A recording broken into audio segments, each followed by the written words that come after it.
Voters in the next election could see a pretty big change very soon. Today, New York lawmakers are voting on new congressional maps. And our New York Capitol correspondent Elise Klein is live in Albany to tell us more about what's happening in Albany. Elise, what can you tell us?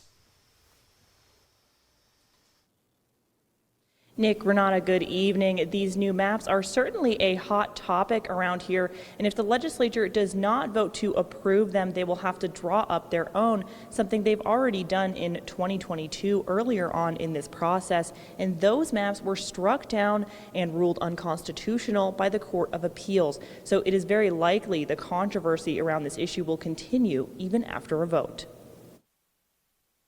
The state's Independent Redistricting Commission recently drew up new congressional maps, meaning voters could see a change in their choices on the ballot for congressional representatives in the next election. The legislature is reviewing the commission-drawn maps this week.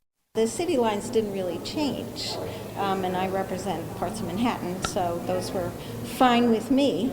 But, you know, it's a more complicated process, and there are 150 of us, so we all have to work together. Assemblymember Rosenthal says the maps will likely be rejected. Some Republican lawmakers say it would be unfortunate to see this happen. The very system that was created has worked, and now you're going to, throw that out for something else that will be created essentially by one party.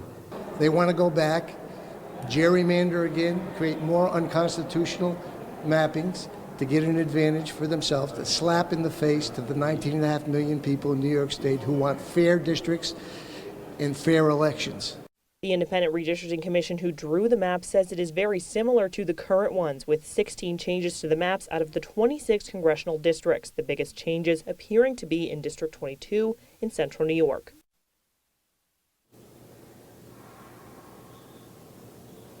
I am now hearing that just a little bit earlier this evening, the legislature in both houses voted to reject the commission-drawn maps, meaning they now will draw their own. And we'll be following this process as it develops. Nick, Renata, back to you.